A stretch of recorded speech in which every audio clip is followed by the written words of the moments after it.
ಕಾಡಿನ ಜ್ಞಾನ, ಕಾಡಿನೊಟ್ಟಿಗಿನ ಪ್ರಾಣಿಗಳೊಟ್ಟಿಗಿನ ಸಹವಾಸ, ಕಾಡು ಅಂದ್ರೆ ಏನೋ, ಪ್ರಾಣಿ ಅಂದ್ರೆ ಏನೋ, ಅಲ್ಲಿ ಹೇಗೆ ಬದುಕಬೇಕು ಅಂತ ಗೊತ್ತಿದ್ದದ್ದು ನಿಮಗೆ. ಈ ಗೊತ್ತಿಲ್ಲದೆ ಇದ್ದವರು ಟ್ರೈನಿಂಗ್ ತಗೊಬಂದು ಇವತ್ತು ಕಾಡು ಕಾಯ್ತೇವೆ ಅಂತ ನಾಟಕ ಅದು. ಬೇರೆ ಬೇರೆ ಇಲಾಖೆಯಿಂದ ಬಂದವ್ರಿಗೆ ರೆಸ್ಪೆಕ್ಟ್ ಕೊಡ್ತಾರೆ, ಅಷ್ಟೊಂದು ಅವ್ರನ್ನ ಸ್ಟೇಜ್ ಮೇಲೆ ಕೊಡಿಸ್ತೀರಾ, ಸನ್ಮಾನ ಮಾಡ್ತೀರಾ, ಏನು ಡಿಫ್ರೆಂಟ್ ಅದರಲ್ಲಿ? ನಮಗೂ ಮಾಡ್ಬೋದಲ್ಲ, ನಾವು ಮನುಷ್ಯ ಅಲ್ವಾ ಅಂತ ನಾನು ಕೇಳಿದಾಗ ಅವರಂದರು, ಸ್ಪಷ್ಟವಾಗಿ 100 ಜನರಿಗಿಂತ ಹೆಚ್ಚು ಜನರಿಗೆ ಮಾತಾಡಬಲ್ಲೆ ನಾನು. ಗುಡ್. ಇಂಗ್ಲೀಷಲ್ಲೇ ಮಾತಾಡಬಲ್ಲೆ. Very good. English, Hindi, Tamil, Malayalam, Kannada ಎಲ್ಲ ಭಾಷೆಯಲ್ಲಿ ನಾನು ಮಾತಾಡಬಲ್ಲೆ. ನನಗೆ ಕಾನ್ಫಿಡೆನ್ಸ್ ಬಂದಿದೆ ಇವಾಗ. ನಮ್ಮಲ್ಲಿ ಇವಾಗ ಅಡುಗೆ ಮಾಡೋದೆಲ್ಲ ಫುಲ್ ಫೈರ್. ಕಾಡಿನ ಸೌದೆ ನಮಗೆ ಅದೇ ನಮಗೆ ಒಂದು ಇದು. ನಾವಲ್ಲಿ ಕಾಡಿನ ಸೌದೆ ತಗೊಂಡು ಮುದ್ದೆ ಮಾಡಿದ್ರೆ ನಮ್ಗೆ ಅದೇ ಅಮೃತ.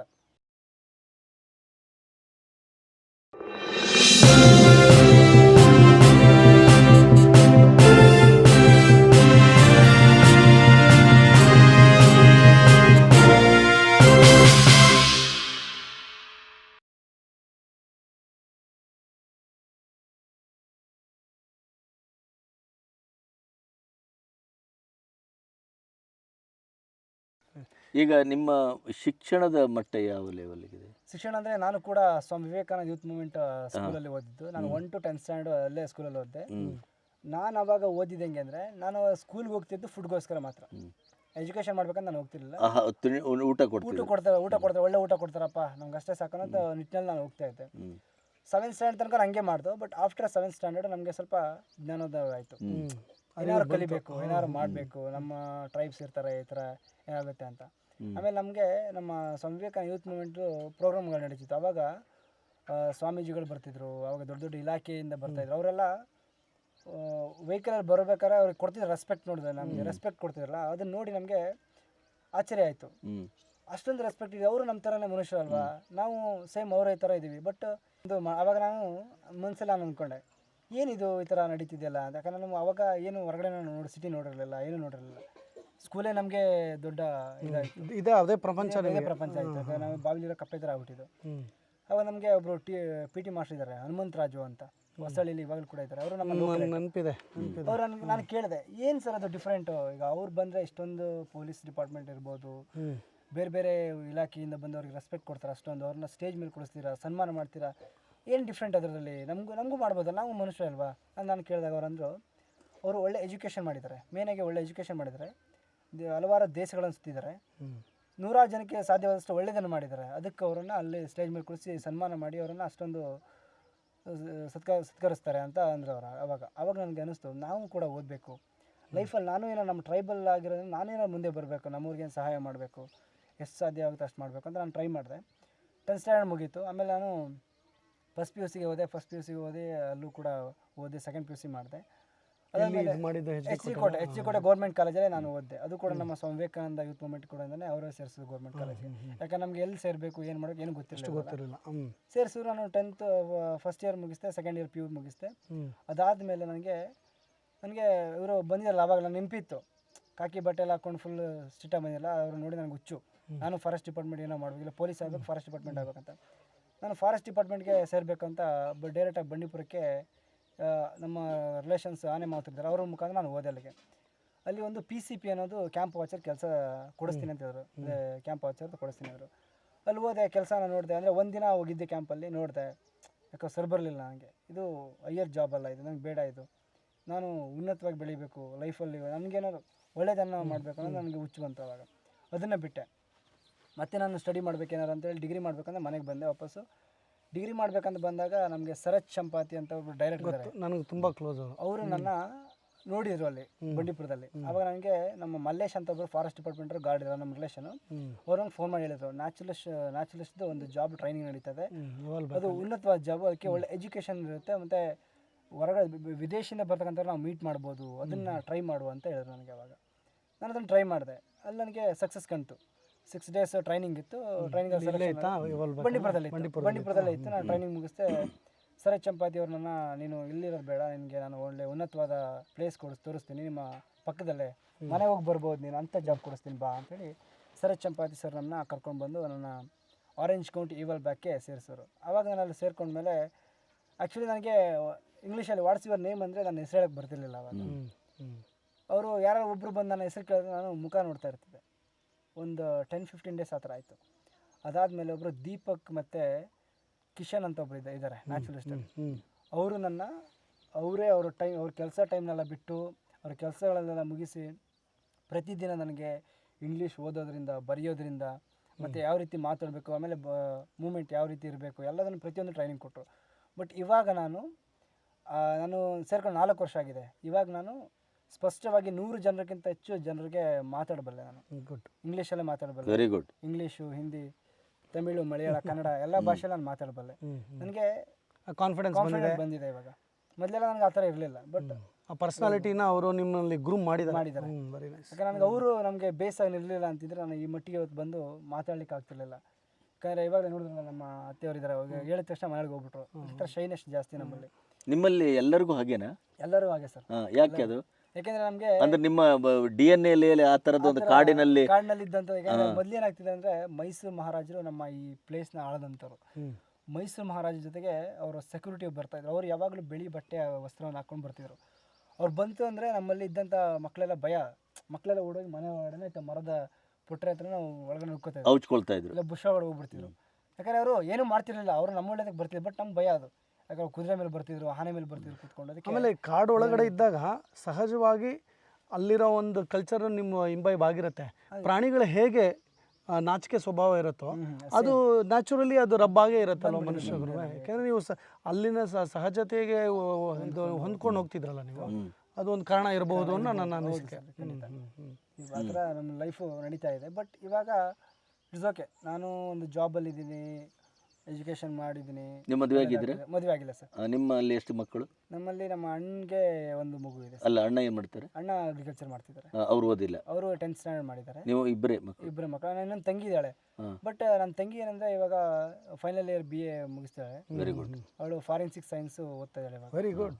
ನಮ್ಮ ಟ್ರೈಬ್ಸ್, ನಮ್ಮ ಜೇನು ಕುರುಬ ಇದರಲ್ಲೇ ನಮ್ಮ HD ಕೋಟೆಯಿಂದ ಈ ಕಡೆ ಅಂದರೆ ನಮ್ಮ ಓಲಾರ್ ನಮ್ಮ ಟ್ರೈಬ್ಸಲ್ಲಿ ಮೊದಲು ಅಂದರೆ ಹುಡುಗಿ ಅಂದರೆ ಅವಳೇ ಡಿಗ್ರಿ ಮಾಡಿರೋದು ಅವಳೇ. ಎಲ್ಲಿ ಸರ್ ಈಗ ಅವರು? ಅವಳು ಮೈಸೂರು ಕಾಲೇಜಲ್ಲಿ ಇದ್ದಾಳೆ ಸರ್. Okay okay okay. ನಾವಲ್ಲಿ ಹೋದ್ರೆ ಮಾತಾಡ್ಸ್ಬೋದು ಖಂಡಿತ. ಆಮೇಲೆ ಈಗ ನಿಮ್ಮ ಹಾಗೇನೆ ಹುಡುಗರಲ್ಲಿ ಶಿಕ್ಷಣವಂತರು ಎಷ್ಟು ಜನ? ಆ್ಯಕ್ಚುಲಿ ನಮ್ಮ ಈ ಹೊಸಳ್ಳಿ ಭಾಗಕ್ಕೆ ಬಂದರೆ ಓದಿದ್ದಾರೆ. ಬಟ್ ಯಾವುದೇ ಜಾಬಲ್ಲಿ ಆ ಥರದಲ್ಲಿ ಏನಿಲ್ಲ. ನಾನೊಬ್ಬನೇ ಇವಾಗ ಮಾಡ್ತಿರ್ತೀನಿ. ಯಾಕೆ ಹಾಗಾಗ್ತಾ ಇದೆ? ಅಂದರೆ ಅವ್ರಿಗೆ ಅಲ್ಲಿ ಹೊಂದ್ಕೊಳಕ್ಕಾಗಲ್ಲ. ಈಗ ನಮ್ಗೆ ಇಲ್ಲಿ ಸ್ವತಂತ್ರ, ನಮ್ಮ ಊರಲ್ಲಿದ್ದರೆ ಸ್ವತಂತ್ರವಾಗಿ ನಾವು ಎಲ್ಲಿ ಬೇಕಾ ಓಡಾಡ್ಕೊಂಡು ಏನು ಬೇಕಾ ಕೆಲಸ ಮಾಡ್ಕೊಂಡು, ಯಾವ ಮರ ಬೇಕಾದ್ರೂ ಹತ್ಕೊಂಡು ಕೆಲಸ ಮಾಡ್ಕೊಂಡು ಇರ್ಬೋದು. ಬಟ್ ನಮಗೆ ಒಂದು ಜಾಬ್ ಅಂತ ಹೋದ್ರೆ ಅಲ್ಲಿ ರೂಲ್ಸು, ರೆಗ್ಯುಲೇಷನ್ಸು, ಟೈಮಿಂಗ್ಸು ಎಲ್ಲ ಒಂದು ನಿಬಂಧನೆಗಳಲ್ಲಿ ಕೆಲಸ ಮಾಡೋದು ಕಷ್ಟ. ಬಟ್ ನಿಮ್ಮ ಸ್ಕೂಲಲ್ಲಿ ನನ್ನ ಒಂದು ವೈಯಕ್ತಿಕ ಒಂದು ಅಬ್ಸರ್ವೇಷನ್ ಏನಂದರೆ, ಈ ಸ್ಕೂಲ್ನ ನಿಮ್ಮ ಟ್ರೈಬಲ್ ಮಕ್ಕಳಿಗೆ ಶುರು ಮಾಡಿದ ಉದ್ದೇಶನೇ ಅದಿತ್ತು. ಅದಕ್ಕೋಸ್ಕರನೇ ನನಗೆ ನೆನಪಿರೋ ಹಾಗೆ ಮೊದಲನೇ ಒಂದಷ್ಟು ತರಗತಿಗಳು, ಮೊದಲು 1ನೇ ಕ್ಲಾಸ್ 2ನೇ ಅದು ಶ್ರವಣ ಆ ಥರದ್ದೆಲ್ಲ ಹೆಸರಿಟ್ಟಿದ್ದಾರೆ ನಿಮಗೆ. ನಂಗೆ ನೆನಪಿದೆ. ಅಲ್ಲಿ ಹೋದಾಗ ಮತ್ತೆ ನಾವು ಅದನ್ನು ರಿವೈಸ್ ಮಾಡ್ಬೋದು. ಆ ಮಕ್ಕಳಿಗೆ ಒಂದು ಚೌಕಟ್ಟಿನಲ್ಲೇ ಇರಬಾರ್ದು ಅನ್ನೋದು ಕಾರಣಕ್ಕೆ ಅವರು ಓಪನ್ ಕ್ಲಾಸಸ್ ಇಡ್ತಿದ್ರು. ಕ್ರಮೇಣವಾಗಿ ಈ ಒಂದು ಸಮಾಜಕ್ಕೆ ಒಗ್ಕೊಳ್ಳೋಕ್ಕೆ ಹೆಲ್ಪ್ ಆಗೋ ಥರ ಅವರು ನಿಮಗೆ ಒಂದಷ್ಟು ಕಟ್ಟುಪಾಡುಗಳು, ಒಂದಷ್ಟು ಬೌಂಡ್ರೀಸ್ ಹಾಕಿ ಬೆಳೆಸೋ ಥರ ಅವರು ಸ್ಟ್ರಕ್ಚರ್ಡ್ ಮಾಡಿದ್ರಲ್ಲ, ಅದು ನಿಮ್ಗೆ ಹೆಲ್ಪ್ ಆಗಲಿಲ್ವಾ? ಅದು ನಮಗೆ ಹೆಲ್ಪ್ ಆಯಿತು. ಜಾಸ್ತಿ ಮಕ್ಕಳಿಗೆ ಹೆಲ್ಪ್ ಆಗಿಲ್ಲ. ಅದು ಕೆಲವೊಬ್ಬರಿಗೆ ಮಾತ್ರ ಹೆಲ್ಪ್ ಆಯಿತು. ಯಾಕಂದರೆ ಬೇರೆ ಮಕ್ಕಳೆಲ್ಲ ಅಟ್ರಾಕ್ಷನ್, ನಮ್ಗೆ ಫಾರೆಸ್ಟ್ಗೆ ಅಟ್ರಾಕ್ಷನ್ ಆಗಿರ್ತೀವಿ. ನಮ್ಮ ಸ್ಕೂಲು ಕೂಡ ಕಾಂಪೌಂಡ್ ಎಲ್ಲ ಫುಲ್ ಫಾರೆಸ್ಟ್ ಏರಿಯಾನೇ. ಅದು ನಮ್ಮ ಕಾಡಿಗೆ ಮಾತ್ರ ಅಟ್ರಾಕ್ಷನ್ ಆಗುತ್ತೆ. ಅಂದರೆ ನಾವು ಅವಾಗೆಲ್ಲ ಅದು ನಿಮ್ಮ genetically you are so bonded with the forest ಅಂತ ಹೇಳ್ಬೋದು ಅವಾಗ. ಅಂದಾಗ ಈಗ ನೀವು ಸಾಮಾನ್ಯ ಹೇಳಿದ ಹಾಗೆ ಒಂದು 70-75ನೇ ಇಸ್ವಿಯಲ್ಲಿ ಶುರುವಾಯಿತು ಅಂತ ಇಟ್ಕೊಳ್ಳಿ ಈ ಕಾಡಿಂದ ನಿಮ್ಮನ್ನು ಹೊರಗಟ್ಟುವ ಕೆಲಸ. ಅಂದರೆ ಒಂದು ರೀತಿಯ ನಿಮ್ಮ ಬದುಕಿನ ನಿಜ ನೆಲೆಯಿಂದ ನಿಮ್ಮನ್ನು ಕಿತ್ತು ಹೊರಗಡೆ ಬಿಸಾಡದಾಗೆ ಆಗಿದೆ. ಅಲ್ಲಿಂದ ಲೆಕ್ಕ ಹಾಕಿದರೆ ಒಂದು 4.5 ದಶಕ, ಅಂದರೆ 45ರಿಂದ 50 ವರ್ಷ ಕಳೆದಿದೆ. 40ರಿಂದ 50 ವರ್ಷ ಕಳೆದಿದೆ ಅಂದರೆ ಹೆಚ್ಚು ಕಮ್ಮಿ 1 ಅಥವಾ 2 ತಲೆಮಾರು ಅಂತ ಹೇಳಲಿಕ್ಕೂ ಆಗೋದಿಲ್ಲ. ಆಯಿತಾ, 5 ತಲೆಮಾರು ಸಾಮಾನ್ಯ ಆಯಿತು. ನಾನು ಹೇಳೋದು, ನಿಮ್ಮಲ್ಲಿ ಈಗಲೂ ನಿಮ್ಮಂಥ ಹುಡುಗರಲ್ಲಿ ಆ ಕಾಡಿನ ಮೂಲದ ಜನಾಂಗದಲ್ಲಿ ಇರಬಹುದಾದಂಥ ಆ ಗುಣಾಢ್ಯತೆ ಇದೆಯಲ್ಲ, ಆ ಕಾಡು, ಪ್ರಾಣಿ, ಆ ಬದುಕಿನ ಸ್ಕಿಲ್ಸು ಇತ್ಯಾದಿ, ಅದು ಇವತ್ತಿಗೂ ಉಳ್ಕೊಂಡಿದೆಯಾ ಅಥವಾ ಮಾಸೋಗಿದೆ? ಇವತ್ತು ಕೂಡ ಹಾಗೆ ಇದೆ ಸರ್. ನಾವು ಕಾಡಿನೊಳಗಡೆ ಹೆಂಗಿದ್ದೋ ನಮ್ಮ ದಿನಚರಿ ಇನ್ಸ್ಟಿಂಕ್ಟ್ಸ್ ಹಾಗೆ ಇದೆ. ಅದು ಇವಾಗಲೂ ಕೂಡ ಹಾಗೆ ಇದೆ. ಇವಾಗ ನಾವೆದ್ದು ಕಾಡನ್ನ ನೋಡಿಲ್ಲ ಅಂದರೆ ನಮಗೆ ಅವತ್ತಿನ ದಿನನೇ ಸ್ಟಾರ್ಟ್ ಆಗಲ್ಲ ಅನ್ನೋ ಥರ. ಬೇರೆ ಉದಾಹರಣೆಗಳೇನಿದೆ ಅಂದರೆ, ಇನ್ಸ್ಟಿಂಕ್ಟ್ಸ್ ಅಂದರೆ ಈ ಕಾಡಿನಲ್ಲಿದ್ದಾಗ ಅಲ್ಲಿ ಮೈನ್ಲಿ ನಾವು ಹೊಟ್ಟೆಗಾಗಿ ಬಟ್ಟೆಗಾಗಿ ಅಂತ ಒಂದು ದಾಸರ ಪದದ ಥರ ಅಲ್ಲಿ ಹೊಟ್ಟೆಗಾಗಿ ಏನೇನು ಮಾಡ್ತಿದ್ರು ಆ ಒಂದು ಶೈಲಿಯಲ್ಲೇ ಈಗಲೂ ಕಾಡಿಗೆ ಹೋಗಿ ಅಥವಾ ಇಲ್ಲೇ ಅದನ್ನು ಫಾಲೋ ಮಾಡೋ ಥರ ಏನಾರು ಇದೆಯಾ? ಇವಾಗಲೂ ಕೂಡ ನಾವು ವಾರಕ್ಕೊಮ್ಮೆ ಕಾಡಿಗೆ ಹೋಗಿ ಹೋಗ್ತೀವಿ ಸರ್. ಮೇನಾಗಿ ಗೆಡ್ಡೆ ಗೆಣಸಿನಾಗಿ ಅದಕ್ಕಿರ್ಬೋದು, ಹಾಂ, ಸೌದೆಗಳು ತಗೊಬರ್ಬೇಕು. ನಮ್ಮಲ್ಲಿ ಇವಾಗಲೂ ಕೂಡ ಅಡುಗೆ ಮಾಡೋದೆಲ್ಲ ಫುಲ್ ಫೈರ್ಡ್. ಕಾಡಿನ ಸೌದೆ. ಕಾಡಿನ ಸೌದೆ ನಮಗೆ ಅದೇ ನಮಗೆ ಒಂದು ಇದು. ನಾವಲ್ಲಿ ಕಾಡಿನ ಸೌದೆ ತಗೊಂಡು ಮುದ್ದೆ ಮಾಡಿದ್ರೆ ನಮ್ಗೆ ಅದೇ ಅಮೃತ. ಬೇರೆ ಏನೂ ಇದು ಮಾಡಲ್ಲ. ಅಂದರೆ ಕಾಡನ್ನೇ ಇವಾಗ ಗಡ್ಡೆ ಗೆಣಸು ಅಂದ್ರೆ ಎಂತ ಅಂತೀರಿ? ಗೆಡ್ಡೆ ಗೆಣಸು ಅಂದರೆ ಗೆಣಸು ದೊಡ್ಡ ದೊಡ್ಡ ಗೆಣಸು ಬರುತ್ತೆ. ಅಲ್ಲೊಂದು 20-30 ಡಿಫ್ರೆಂಟ್ ವೆರೈಟೀಸ್ ಬರುತ್ತೆ. ಅದು ಸೀಸನಲ್ ಸಿಗುತ್ತೆ. ಅದು ಈಗ ಚಳಿಗಾಲಕ್ಕೆ ಒಂದು ಸೀಸನಲ್ ಇದು ಸಿಗುತ್ತೆ, ಯಾಮ್ಗಳು ಸಿಗುತ್ತೆ. ಮಳೆಗಾಲಕ್ಕೆ ಬೇರೆ ಥರ ಸಿಗುತ್ತೆ. ಚಳಿಗಾಲಕ್ಕೆ ಆ ಥರ ಎಲ್ಲ ಕಾಲಕ್ಕೂ ಒಂದೊಂಥರ ಇದು ಬರುತ್ತೆ. ಅದನ್ನು ನಾವು ತಿಂತಾ ಅದನ್ನು ತೊಗೊಂಬರೋದಕ್ಕೆ ಏನು ರೆಸ್ಟ್ರಿಕ್ಷನ್ಸ್ ಇಲ್ವಾ? ರೆಸ್ಟ್ರಿಕ್ಷನ್ ಚೆಕ್ ಮಾಡ್ತಾರೆ ಫಾರೆಸ್ಟ್ ಡಿಪಾರ್ಟ್ಮೆಂಟ್ ಅವರು. ಹಾಂ, ಹಾಂ. ಬಂದು ನಮ್ಮ ಬ್ಯಾಗ್ಗಳನ್ನೆಲ್ಲ ತೊಗೊಂಬಂದು ಚೆಕ್ ಮಾಡ್ತಾರೆ. ಆ ಥರದ್ದು ಇದ್ರೆ ಏನು ತೊಂದರೆ ಇಲ್ಲ. ಆ ಥರ ಇದ್ರೆ ಏನು ತೊಂದರೆ ಇಲ್ಲ. ಅವ್ರು ಹೇಳ್ತಾರೆ ಪ್ರಾಣಿಗಳದು ಹುಷಾರಾಗಿ ಹುಂಟ್ ಮಾಡಬಾರ್ದು ಅನ್ನೋದು. ಬಟ್ ನಮಗೇನೋ ಪ್ರಾಬ್ಲಮ್ ಆದರೆ ನಮಗೆ ಜೋಪಾನ ಇರಿ ಅಂತ ಹೇಳ್ತಾರೆ. ಹಾಂ, ಹಾಂ, ಹಾಂ. ಬಟ್ ಆಮೇಲೆ ಅದು ನಾನು ಅವಾಗಲೇ ಹೇಳಿದ್ದೆ, ಒಂದು ರೇಂಜಲ್ಲಿ ಓಕೆ, ಇನ್ನೊಂದು ರೇಂಜ್ ಅಕಸ್ಮಾತ್ ಮಿಸ್ ಆಗಿ ಇಲ್ಲೇನೂ ಸಿಕ್ಕಿಲ್ಲ ನಮಗೆ, ಇನ್ನೂ ಹುಡುಕ್ತಾ ಹೋಗ್ಬೇಕು ಇಂಟೀರಿಯರ್ ಹೋದರೆ ಅಂತ ಇನ್ನೂ ಹೊರಗಡೆ ಹೋದರೆ ಅಲ್ಲಿ ನಮಗೆ ಪ್ರಾಬ್ಲಮ್ಸ್ ಆಗುತ್ತೆ. ಅಲ್ಲಿ APC ಇರುತ್ತೆ, APC ಕ್ಯಾಂಪ್ಗಳಿರುತ್ತೆ. ಅಲ್ಲಿ ಹೋದಾಗ ಹತ್ತದಲ್ಲಿ ಹೋದಾಗ ಯಾಕೆ ಬಂದ್ರಿ, ಹೇಗೆ ಬಂದ್ರಿ ನಮ್ಗೆ ಬೆದರಿಸ್ತಾರೆ. ಆಗ ಅವರು ನೋಡಿದ ತಕ್ಷಣ ಆಮೇಲೆ ಓಡ್ಬಿಡ್ತಾರೆ ಎದ್ಕೊಂಡು. ನಮಗೆ ಭಯ, ಸರ್ಕಾರ ಅಂದರೆ ಎಲ್ಲರಿಗೂ ಭಯ ಇರುತ್ತೆ. ಅವಾಗ ಓಡ್ಬಿಟ್ಟು ಎದ್ಕೋತಾರೆ. ಆವಾಗ ಬಿದ್ದು ಮಾಡಿ ಗಾಯಗಳಾಗುತ್ತೆ ಕೆಲವೊಮ್ಮೆ. ಆ ಥರದ್ದೆಲ್ಲ ತುಂಬ ಆಗಿದೆ. ನಿಮ್ಮ ಜೀವನ ಮಟ್ಟ ಎಷ್ಟು ಸುಧಾರಿಸಿದೆ? ಜೀವನ ಮಟ್ಟ ಅಂದರೆ ತುಂಬ ಇವಾಗಲೂ ಕೂಡ ಕಷ್ಟಕರವಾಗಿದೆ ಸರ್ ನಮಗೆ ಲೈಫು. ಅಂದರೆ ಉದಾಹರಣೆಗೆ ಮಳೆಗಾಲ ಬಂತು ಅಂದರೆ ಈಗ ಕೂತಿದ್ದೀವಲ್ಲ ಮನೆ, ಇದು 90 ಭಾಗ ಕಿತ್ತೋಗುತ್ತೆ ಮನೆ, 10 ಭಾಗ ಮಾತ್ರ ಇರುತ್ತೆ. ಆವಾಗ ನಾವೇನು ಮಾಡ್ತೀವಿ, ಒಂದು ದೊಡ್ಡ ಮರ ಬುಡದಲ್ಲಿ ಈ ಪ್ಲಾಸ್ಟಿಕ್ ಶೆಡ್ನ ಎಳ್ಕೊಬಿಡ್ತೀವಿ. ಅವಾಗ ಅದ್ರಲ್ಲಿ ಮಲ್ಕೋತೀವಿ. ಇಲ್ಲಾಂದರೆ ಅಕ್ಕಪಕ್ಕದ ಗೌಡ್ರ ಮನೆಗಳಿದ್ರೆ ಅಲ್ಲೋಗಿ ಮಲ್ಕೊಳ್ತೀವಿ. ಇಲ್ಲ ನಮ್ಮ ರಿಲೇಷನ್ ಚೆನ್ನಾಗಿರೋ ಮನೆ, ಅಂದರೆ ಸಿಂಪಲ್ ಆಗಿರೋ ಮನೆ, 4-5 ಜನ ಮಲ್ಕೊ ಬಂದರೆ ಅಂಥ ಮನೆಗಳಲ್ಲೋಗಿ ಮಲ್ಕೊಬಿಡ್ತೀವಿ. ಆವಾಗ ಮಳೆ ನಿಂತು, ಮಳೆ ಎಲ್ಲ ಕಂಟ್ರೋಲ್ ಆದಮೇಲೆ ಒಂದು 3-4 ತಿಂಗಳಾದಮೇಲೆ ಮತ್ತೆ ನಾವು ಮಣ್ಣನ್ನು ಅಗೆದು, ಈ ಥರ ಮಣ್ಣನ್ನು ಅಗೆದು ಮತ್ತೆ ಮನೆಗಳನ್ನ ಕಟ್ತೀವಿ. ಅಂದರೆ ನಿಮ್ಮ ಮನೆಗಳು ಕೂಡ ಒಂದು ಮನೆ ಕಟ್ಕೊಂಡೇ ಅಂತಂದರೆ, ಈಗ ನಮ್ಮಲ್ಲಿ ಹೇಳ್ತಾರೆ ಮದುವೆ ಮಾಡಿ ನೋಡು ಮನೆ ಕಟ್ಟಿ ನೋಡು ಅಂತ. ಈಗ ಎರಡು ಅಂದರೆ ಮದುವೆ ಮಾಡಿದ ಮೇಲೂ ಒಂದು ಹಂತದಲ್ಲೇ ಒಂದು ಜವಾಬ್ದಾರಿ ಮುಗೀತದೆ. ಮನೆಯನ್ನು ಏನೋ ಕಷ್ಟಪಟ್ಟು ಕಟ್ಕೊಂಡ್ರೆ ಆಪ ಒಂದು ಮನೆ ಕಟ್ಕೊಂಡಪ್ಪ, ಇನ್ನೇನು ತೊಂದರೆ ಇಲ್ಲ, ನನ್ನ ಮಕ್ಕಳೇನಾದ್ರು ಮಾಡ್ಕೊಳ್ಳಿ, ಈ ಥರದ ಸಾರ್ವತ್ರಿಕ ಯೋಚನೆ ಮಾಡುವಂಗಿಲ್ಲ ನೀವು? ಆ ಥರ ಏನೂ ಇಲ್ಲ. ಈ ವರ್ಷ ಬಂತು ಅಂದರೆ ಚಳಿಗಾಲ ಬೇಸಿಗೆಗಾಲ ನೆಮ್ಮದಿಯಾಗಿ ನಾವು ಮಲಗ್ಬೋದು. ಮಳೆ ಬಂತು ಅಂದರೆ ಮುಗೀತು. ಮಳೆಯಲ್ಲಿ ನಿಮ್ಗೆ ಕಷ್ಟ? ಮಳೆಯಲ್ಲಿ ನಮ್ಗೆ ತುಂಬ ಕಷ್ಟ ಆಗುತ್ತೆ. ಮನೆಯೆಲ್ಲ ಕಿತ್ತೋಗುತ್ತೆ, ಮಕ್ಕಳಿರ್ತಾರೆ, ಆವಾಗ ತುಂಬ ಕಷ್ಟ. ಆಮೇಲೆ ಅಡುಗೆ ಮಾಡ್ಕೊಳ್ಳೋಕ್ಕೂ ಜಾಗ ಇರಲ್ಲ. ಹೊಟ್ಟೆ ಮಳೆ ಈ ಜಾಗ ಎಲ್ಲ ಯಾರ್ದು? ಇದೆಲ್ಲ ಫಾರೆಸ್ಟ್. ಇದು ಎಲ್ಲ ಫುಲ್ ಫಾರೆಸ್ಟ್ ಏರಿಯಾ. ಇಲ್ಲಿ ನಿಮಗೆ ಅಂತ ಬೌಂಡ್ರಿ ಅಂತ ಎಲ್ಲಿ ಬೇಕಾದ್ರೆ ಹೋಗ್ಬೋದು? ಇಲ್ಲಿ ಬೌಂಡ್ರಿಗಳಿದೆ ಸರ್. ಈಗ ನಿಮಗೆ ಅಂತ ಪಟ್ಟ ಲ್ಯಾಂಡ್ ಇಲ್ವಾ? ಪಟ್ಟೆ ಎಲ್ಲರಿಗೂ ಇಲ್ಲ ಸರ್. ಇಲ್ಲಿ ಒಂದು 50% ಮಾತ್ರ, 50% ಜನರಿಗೆ. ಈಗ ನಿಮ್ಮನ್ನ ಕಾಡಿಂದ ಹೊರಗಡೆ ಹಾಕಿದಾಗ ಇಲ್ಲಿ ನಿಮ್ಗೆ ಅಧಿಕೃತ ಲ್ಯಾಂಡ್ ಅಂತ ಕೊಟ್ಟಿಲ್ವಾ? ಇಲ್ಲಿ ಏನು ಕೊಟ್ಟಿಲ್ಲ ಸರ್ ಗೌರ್ಮೆಂಟ್. ಇದು ಯಾರ್ದು ಇವಾಗ ಇಲ್ಲಿ ಕೂತ್ಕೊಂಡಿರೋ ಲ್ಯಾಂಡ್ ಯಾರ್ದು? ಈಗ ನಾವು ಕೂತಿದ್ದ ಈ ಜಾಗ ಕೂತಿರೋದು ಒಬ್ರು ಗುಂಡ್ರೆ ದೇವಸ್ಥಾನದ ಪೂಜಾರಿ ಇದ್ದಾರೆ, ಅವ್ರದ್ದು ಲ್ಯಾಂಡ್ ಇದು. ಅವರು ಒಂದು ರಿಲೇಷನ್ ಆಗಿರೋದ್ರಿಂದ ಇಲ್ಲಿ ಮನೆ ಕೊಟ್ಕೊಳ್ಳಿ ನೀವು ಇರಿ ಅಂತ ನಮಗೆ ಅವರು ಜಾಗ ಕೊಟ್ಟಿದ್ದಾರೆ. ಅಂದ್ರೆ ಅದು ಪರ್ಮನೆಂಟ್ ಪರ್ಮನೆಂಟ್ ಏನಿಲ್ಲ. ಅವ್ರು ಯಾವಾಗ ಹೋಗಿ ಅಂದ್ರೆ ಅವಾಗ ನಾವು ಕಿತ್ಕೊಂಡು ಹೋಗ್ಬಿಡ್ಬೇಕು. ಯಾಕಂದ್ರೆ ಅವರೊಟ್ಟಿಗೆ ನೀವು ಸರಿ ಇರುವಲ್ಲಿವರೆಗೆ ಇರ್ಬೋದು ಅಷ್ಟೇ. ಆಮೇಲೆ ಸ್ವಲ್ಪ ಪ್ರಾಬ್ಲಮ್ಗಳಾದ್ರೆ ನಮ್ಮನ್ನ ಬೇರೆ ಕಡೆ ಅವಾಗ ನಾವು ಇನ್ನೊಬ್ಬರು ಮನೆಗಳ ಹತ್ರ ಹೋಗಿ ಜಾಗ ಆಯಿತು. ಈಗ ನಾವು ಇಷ್ಟೆಲ್ಲ ಹೇಳ್ತೇವಲ್ಲ, ಆ ಭಾಗ್ಯ ಅಂತೆ ಈ ಭಾಗ್ಯ ಅಂತೆ, ಆ ಮಣ್ಣು ಮಸಿ ನಿಮ್ದೆಲ್ಲ ವೋಟಿಂಗ್ ಇದೆ ತಾನೆ? ನಮಗೆಲ್ಲ ವೋಟಿಂಗ್ ಇದೆ. ಓಕೆ, ಹಾಗಾದರೆ ಗೌರ್ಮೆಂಟು ಈ 50 ವರ್ಷಗಳಲ್ಲಿ ನಿಮಗೆ ಏನೂ ಕೊಟ್ಟಿಲ್ವಾ? ಅಂದರೆ ಮನೆಗಳು ಒಂದು 20-30 ಮನೆಗಳು ಕೊಟ್ಟಿದ್ದಾರೆ ಸರ್. ಅಂದರೆ ಯಾರಿಗೆ ಇದೆ ಅವ್ರಿಗೆ ಮಾತ್ರ ಕೊಟ್ಟಿದ್ದಾರೆ, ಬೇರೆ ಯಾರಿಗೂ ಮನೆ. ಯಾಕಂದರೆ ಇಲ್ಲಿ ನಮ್ಮಲ್ಲಿ ಒಂದು 200-300 ಫ್ಯಾಮಿಲಿಗಳು ಇದೆ. ನಮ್ಮ ಓಕೆ 10 ಮನೆಗಳು 15 ಮನೆಗಳು ಕೊಟ್ಟಿದ್ದಾರೆ. ಈಗ ಉಳಿದವರಿಗೆ ಅದು ಆ ಮನೆಗಳು ಕೂಡ ಹೆಂಗಿದೆ ಅಂತಂದರೆ ಔಟ್ಲುಕ್ ಮಾತ್ರ ಚೆನ್ನಾಗಿದೆ. ಒಳಗಡೆ ಹೋದರೆ ಮಳೆ ಬಂದರೆ ನೀರೆಲ್ಲ ಸೋರುತ್ತೆ. ಅಂದರೆ ಗೌರ್ಮೆಂಟ್ ಕಟ್ಕೊಟ್ಟಿದ್ದು ಮನೆ ನೀರೆಲ್ಲ ಸೋರುತ್ತೆ. ಭಾಳ ಹಿಂದೆ ಕಟ್ಟಿರೋದಲ್ವ? ಭಾಳ ಹಿಂದೆ ಸರ್. ಆಮೇಲೆ ಕಾಂಕ್ರೀಟ್ ಎಲ್ಲ ಒಡೆದೋಗ್ಬಿಟ್ಟಿದೆ ಅಂತ ಮನೆ ತೋರಿಸ್ಬೋದು ನಮ್ಗೆ? ತೋರಿಸ್ಬೋದು. ಕಾಂಕ್ರೀಟ್ ಎಲ್ಲ ಒಡೆದೋಗ್ಬಿಟ್ಟಿದೆ, ಮೇಲೆ ನೀರು ಸುರಿಯುತ್ತೆ. ಆಮೇಲೆ ಈ ಮನೇಲಿ ಹೆಂಗೆ ಗೊತ್ತಾ, ಇಲ್ಲಿ ಒಂದು ಸ್ವಲ್ಪ ಮಳೆ ಬಂದರೆ ನೀರಾದರೆ ಆ ಏರಿಯಾ ಮಾತ್ರ ವೆಟ್ ಆಗುತ್ತೆ, ಬೇರೆ ಏರಿಯಲ್ಲಿ ಮಲಿಕೋಬೋದು. ಬಟ್ ಕಾಂಕ್ರೀಟ್ ಮನೆ ಆಗಲ್ಲ, ಇಲ್ಲಿ ನೀರಾದರೆ ಇಡೀ ಮನೆಯೆಲ್ಲ ಫುಲ್ ವೆಟ್ ಆಗ್ಬಿಡ್ತದೆ. ಅದು ಪ್ರಾಬ್ಲಮ್ಸ್. ಆಮೇಲೆ ಮಲಿಕೊಳ್ಳೋಕ್ಕಾಗಲ್ಲ, ಏನು ಮಾಡೋಕ್ಕಾಗಲ್ಲ. ಆಮೇಲೆ ಇನ್ನೊಂದು ಪ್ರಶ್ನೆ ಕೇಳ್ತೇನೆ ನಾನು. ನೀವು ಈ ಥರ ಮನೆ, ಇದು ಮಡ್ ಹೌಸು ಅಲ್ವಾ, ಈ ಥರ ಮನೆಯಲ್ಲಿ ಬದುಕಿದವರಿಗೆ ಕಾಂಕ್ರೀಟ್ ಮನೆಯಲ್ಲಿ ಹೆಂಗೆ ಬದುಕು? ಕಾಂಕ್ರೀಟ್ ಮಲಗೋದು ತುಂಬ ಕಷ್ಟ. ಆಮೇಲೆ ನಮಗೆ ಕಾಂಕ್ರೀಟ್ ಮನೇಲಿ ಮಲಗಿದ್ರೆ ಜ್ವರ, ಚಳಿ ಆ ಥರದ್ದು ಬರುತ್ತೆ. ಅದಕ್ಕೆ ನಾವು ಕಾಂಕ್ರೀಟ್ ಮನೆ ಇದ್ದರೂ ಕೂಡ ಒಂದು ಮನೆ ಬೆಂಕಿ ಹಾಕ್ಕೋತೀವಿ. ಬೆಂಕಿ ಹಾಕಿ ಪಕ್ಕದಲ್ಲಿ ಮಲಿಕೋತೀವಿ ನಾವು.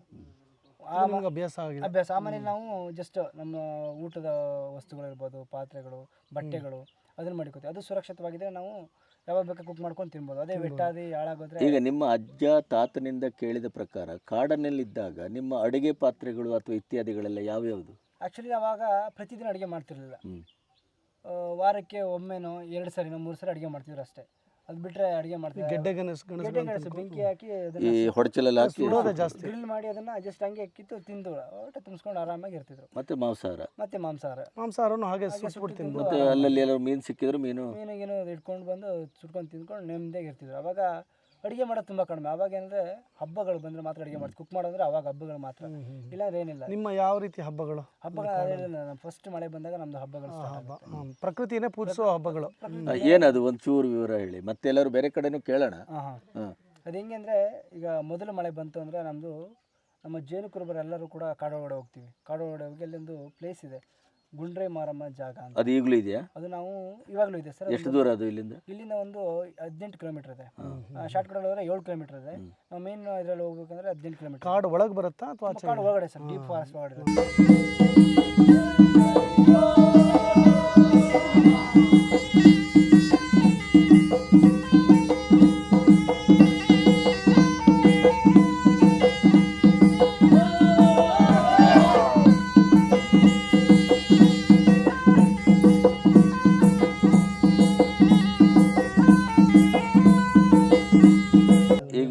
ಇನ್ ಕೇಸ್ ನಾವೀಗ ಹೋಗ್ಬೇಕು ಅಂದ್ರೆ ಹೋಗಿ ಬರ್ಬೋದಾ? ಇಲ್ಲ, ಅದು ಅರಣ್ಯ ಇಲಾಖೆ ಪರ್ಮಿಷನ್ ಬೇಕು. ಅದು ನಿಮಗೆ ವಾರ್ಷಿಕವಾಗಿ ಪರ್ಮಿಷನ್ ಕೊಡ್ತಾರಾ? ಕೊಡ್ತಾರೆ ಸರ್. ಅದು ಕೂಡ ಪರ್ಮಿಷನ್ ಬೇಕು ಅಂದ್ರೆ ನಾವು ತುಂಬಾ ಸರ್ಕಸ್ ಮಾಡಬೇಕು. ಯಾಕಂದ್ರೆ ಮೊದಲಿಂದ ತಾತ ಮುತ್ತಾತನ ಕಾಲದಿಂದ ಕಾಡನ್ನ ಕಾಪಾಡ್ಕೊಂಡು ಬಂದವ್ರು ನಾವು. ಬಟ್ ನಮಗೆ ಇವಾಗ ನಮಗೆ ಅದು ಹಕ್ಕಿಲ್ಲ. ಎಲ್ಲ ಕಾಡಿನ ಜ್ಞಾನ, ಕಾಡಿನೊಟ್ಟಿಗಿನ ಪ್ರಾಣಿಗಳೊಟ್ಟಿಗಿನ ಸಹವಾಸ, ಕಾಡು ಅಂದ್ರೆ ಏನು, ಪ್ರಾಣಿ ಅಂದ್ರೆ ಏನು, ಅಲ್ಲಿ ಹೇಗೆ ಬದುಕಬೇಕು ಅಂತ ಗೊತ್ತಿದ್ದದ್ದು ನಿಮಗೆ. ಈ ಗೊತ್ತಿಲ್ಲದೆ ಇದ್ದವರು ಟ್ರೈನಿಂಗ್ ತಗೊಬಂದು ಇವತ್ತು ಕಾಡು ಕಾಯ್ತೇವೆ ಅಂತ ನಾಟಕ. ಅದಕ್ಕೆ ನಿಮ್ಮನ್ನು ತಡೆ ಇಡುವಂತ ಕೆಲಸ. ಆಕ್ಚುಲಿ ಇವ್ರು ಇದ್ದಿದ್ರೆ ಒಳಗೆ ಕಾಡು ಉಳಿತಿತ್ತು, ನಾಡು ಉಳಿತಿತ್ತು. ಮೊದಲೆಲ್ಲ ನಮ್ಮ ತಾತವರೆಲ್ಲ ಹೇಳ್ತಿದ್ರು, ಅವಾಗ ಫಾರೆಸ್ಟ್ ಡಿಪಾರ್ಟ್ಮೆಂಟ್ ಇಷ್ಟೊಂದು ಸ್ಟ್ರಿಕ್ಟ್ ಇರಲಿಲ್ಲ. ಕಾಡಲ್ಲಿ ಇರ್ತಿದ್ರಲ್ಲ, ಅವಾಗ ಮರ ಕಟ್ ಮಾಡೋದು ಇದೆಲ್ಲ ಆಗ್ತಿತ್ತು, ಸಾಮಾನ್ಯವಾಗಿ ಆಗ್ತಿತ್ತು. ಅಂಟು ಮಾಡೋದೆಲ್ಲ ಗಾರು ಡಿಯರ್ಸ್ ಎಲ್ಲ ಅಂಟು ಮಾಡ್ತಿದ್ರು. ನಮ್ಮ ಟ್ರೈಬಲ್ಸ್ ಇರೋ ಏರಿಯಾದಲ್ಲಿ 1-2 ಕೂಡ ಆಗ್ತಿರ್ಲಿಲ್ಲ. ಬಟ್ ಔಟ್ ಏರಿಯಾದಲ್ಲಿ ನಾವು ಟ್ರೈಬಲ್ಸ್ ಇಲ್ಲದೇ ಇರೋ ಜಾಗದಲ್ಲಿ ಆಗ್ತಿತ್ತು ಆ ಥರ. ಬಟ್ ಅದನ್ನ ಸರ್ಕಾರ ಗೌರ್ಮೆಂಟ್ ಗಮನಿಸದೇ ನಮ್ಮ ಟೈಗರ್ ರಿಸರ್ವ್ ಆಯಿತು ಅಂತ ತಕ್ಷಣ ನಮ್ಮನ್ನು ಕಾಡಿಂದ ಹೊರಗಡೆಗೆ ಹೀನಾಯವಾಗಿ ನಮ್ಮನ್ನು ತಗೊಂಬಂದು ಬಿಸಾಕ. ಅಂದರೆ ನಮ್ಮನ್ನು ಕೇಳಿ ಪರ್ಮಿಷನ್ ತೊಗೊಂಡು ನಮ್ಗೆ ಬಿಸಾಕಿಲ್ಲ. ಈಗ ಹುಲಿ ಹೆಂಗೆ ಒಂದು ಪ್ರಾಣಿನ ಹಿಡಿದು ಬಿಸಾಕುತ್ತೋ ಆ ಥರ ನಮ್ಮ ಹಿಡಿದು ಹಿಂಗೆ ಬಿಸಾಕಿದ್ದಾರೆ, ಹೋಗಿ ಹೊರಗಡೆ ನೀವು ಇರಂಗಿಲ್ಲ ಅಂತೇಳಿ. ಆಮೇಲೆ ಅವ್ರು ಬಿಸಾಕಿದ್ದು ನಾನು ಅದಕ್ಕಾಗೇ ಬಂದದ್ದು ಏನು ಅಂದರೆ, ಆಯ್ತಪ್ಪ, ಈ 50 ವರ್ಷದಲ್ಲಿ ನಿಮ್ಮನ್ನು ಕಾಡಿನ ರಕ್ಷಣೆ ಅಂದರು, ಪ್ರಾಣಿ ರಕ್ಷಣೆ ಅಂದರು, ಅಭಯಾರಣ್ಯ ಅಂದರು, ಅದು ನೀವಿದ್ದಾಗ ಹೇಗಿತ್ತು ಈಗ ಹೇಗಿದೆ ಅನ್ನೋದು ಒಂದು ಸರ್ವೆ ಮಾಡಿದ್ರೆ ಗೊತ್ತಾಗುತ್ತೆ. ಆ ಸರ್ವೆಗಳು ಆಗ್ತಾ ಇವೆ. ಆದರೆ ನಾನು ಹೇಳೋದು, ಅಟ್ಲೀಸ್ಟ್ ನಿಮ್ಮ ಜೀವನದ ಭದ್ರತೆ ಮತ್ತು ಭವಿಷ್ಯದ ಬಗ್ಗೆ ಏನು ಮಾಡಿದೆ? ಆ್ಯಕ್ಚುಲಿ ಏನು ಮಾಡಿಲ್ಲ ಸರ್. ಈಗ ನಾವು ನಮ್ಮ ಹೊರಗಡೆ ಬಂದಾಗ ನಾವು ಹೊರಗಡೆ ಜೊತೆ ಫೈಟ್ ಮಾಡಿಕೊಂಡು ಲೈಫಲ್ಲಿ ಕಷ್ಟಪಟ್ಕೊಂಡು 100 ಜನ ಸುತ್ತೋಗಿದ್ದಾರೆ ಇಲ್ಲಿ. ಈಗ ಹೊರಗಡೆಯಿಂದ ಬಂದ ತಕ್ಷಣ ಇಲ್ಲೊಂದು ಕಾಲರ ರೀತಿ ಒಂದು ಕಾಯಿಲೆ ಬಂದು ಚರ್ಮ ರೋಗ ಬಂತು. ಆವಾಗ ಸುಮಾರು 100ಕ್ಕಿಂತ ಹೆಚ್ಚು ಜನರು ಈ ಊರಲ್ಲಿ ಸುತ್ತೋಗಿದ್ದಾರೆ. ಅದೊಂದು ಪ್ರಶ್ನೆ ಇತ್ತು ನನಗೆ, ಈ ಆರೋಗ್ಯದ ಸಮಸ್ಯೆಗೆ ಏನು ಮಾಡ್ತೀರಿ? ಯಾಕೆಂದರೆ ನೀವು ಒಳಗೆ ಕಾಡಲ್ಲಿದ್ದಾಗ ನಿಮ್ದ ಅಂತ ಒಂದು ಸಿಂಬಯೋಟಿಕ್ ರಿಲೇಷನ್ಶಿಪ್ ಇತ್ತಲ್ಲ, ಆಗ ಕಾಡಲ್ಲಿ ನೀವು ಆರೋಗ್ಯವಾಗಿದ್ರಿ, ಅಥವಾ ಸಮಸ್ಯೆಗಳು ಬಂದರೂ ಅಲ್ಲಿ ಬೇರುಗಳನ್ನು ತೊಗೊಂಡು ನಿಮಗೆ ಗೊತ್ತಿತ್ತು ಔಷಧಿ ಹೇಗೆ ಮಾಡ್ಕೋಬೇಕು ಅಂತ. ಈಗ ಆಚೆ ಬಂದ ಮೇಲೆ ನಿಮಗೆ ಆರೋಗ್ಯದ ಸಮಸ್ಯೆ ಬಂದಾಗ ಏನು ಮಾಡ್ತೀರಿ? ಗೌರ್ಮೆಂಟ್ ಫೆಸಿಲಿಟಿ ಕೊಟ್ಟಿದೆಯಾ ಅಥವಾ? ಗೌರ್ಮೆಂಟ್ ಫೆಸಿಲಿಟಿ ಅಂದರೆ ಹೆಸರಿಗೆ ಮಾತ್ರ ಗೌರ್ಮೆಂಟ್ ಟ್ರೈಬ್ಸ್ ನಾವು ಅದು ಮಾಡ್ತೀವಿ ಫ್ರೀಯಾಗಿ ಎಲ್ಲನೂ ಮಾಡ್ಬಿಡ್ತೀವಿ ಅಂತ ಹೇಳ್ತಾರೆ. ಬಟ್ ಅದು ಹೆಸರಿಗೆ ಮಾತ್ರ. ಪರಿಶಿಷ್ಟ ಜನಾಂಗ ಮತ್ತು ಇದು ಎಂಥದ್ದು ಪರಿಶಿಷ್ಟ ವರ್ಗ ಅಥವಾ ಈ ಟ್ರೈಬಲ್ಸು ಇಂಥವ್ರಿಗೆಲ್ಲ ನಾವು ಅದು ಮಾಡಿದ್ದೇವೆ ಇದು ಮಾಡಿದ್ದೇವೆ ಅಂತೇಳಿ ಒಂದು ಲಿಸ್ಟೇ ಕೊಡ್ತಾರೆ ಅವರು ಅಷ್ಟೇ. ಅದು ಲಿಸ್ಟ್ ಮಾತ್ರ ಸೀಮಿತ ಸರ್, ಏನು ಮಾಡಿರಲ್ಲ. ಈಗ ನೀವೇ ಬಂದು ನೋಡ್ತಿರಲ್ಲ ಇಲ್ಲಿ. ನಿಮ್ಮನ್ನು ಯಾವ ವರ್ಗದಲ್ಲಿ ಬರ್ತೀರಿ? ನಮ್ದು ಜೇನು ಕುರುಬ ಟ್ರೈಬಲ್. ಅಲ್ಲ, ನಿಮ್ಮ ಉದ್ಯೋಗ ಅಂತ ಬಂದಾಗ ಉದ್ಯೋಗ ಅಂದರೆ ನಮ್ಮದು ಈಗ SSC ಅಂತಾರೆ, ST ಅಂತಾರೆ, BC ST ಬರ್ತೀವಿ ಸರ್. ST ಜೇನು ಕುರುಬ ಬರ್ತೀವಿ. ಆ ಲೆವೆಲಲ್ಲಿ ನಿಮಗೆ ಏನಾದರೂ ಫೆಸಿಲಿಟೀಸು? ಏನು ಸ್ವಾಮಿ ಹೇಳಿಲ್ಲ ಸರ್ ಅವಾಗಲೇ, ಸ್ವಾಮಿ ವಿವೇಕಾನಂದ ಯೂತ್ ಮೂವ್ಮೆಂಟ್ ಕಡೆಯಿಂದ ಮಾಡೋದಲ್ಲದೆ ಇನ್ನೇನು ಬಂದಿಲ್ಲ ನಿಮಗೆ? ಏನೂ ಇಲ್ಲ. ಅದೇ ಸ್ವಾಮಿ ವಿವೇಕಾನಂದ ಯೂತ್ ಮೂವ್ಮೆಂಟ್ ಕಡೆಯಿಂದ ನಮಗೆ ಎಜುಕೇಷನ್ ಕೊಟ್ಟಿದೆ, ಸ್ವಲ್ಪ ಉದ್ಯೋಗಕ್ಕೆ ಅವಕಾಶ ಮಾಡಿಕೊಟ್ಟಿದೆ. ಆಮೇಲೆ ಹಾಸ್ಪಿಟಲ್ ವ್ಯವಸ್ಥೆಗೆ ಪ್ರತಿ ಸೋಮವಾರ ನಮ್ಮನ್ನು ಬಂದು ಆ್ಯಂಬುಲೆನ್ಸ್ ಬಂದು ನಮ್ಮಲ್ಲಿ ಚೆಕ್ ಮಾಡುತ್ತೆ. ಪ್ರಾಬ್ಲಮ್ಸ್ ಇರೋ ಮನೆಗಳಿಗೆ ಡಾಕ್ಟರ್ ಬಂದು ಏನಾಯಿತು ಅವರು 100% ಕ್ಯೂರಿಂಗ್ ಮಾಡೋಕ್ಕಾಗಲ್ಲ. ಸರ್ಕಾರದ ವತಿಯಿಂದ ನಿಮಗೆ ಏನು ಸರ್? ಒಂದು ಇಲ್ಲಿ ಹೇಳಕ್ಕೆ ಇಷ್ಟಪಡ್ತೀನಿ, ಇದು ಇವರೊಬ್ಬರೇ ಕಥೆನೇ ಅಲ್ಲ, ನಾನು ಭಾರತಕ್ಕೆ ಸೀಮಿತವಾದಂಥ ಅಲ್ಲ, ಎಲ್ಲ ಕಡೆನೂ.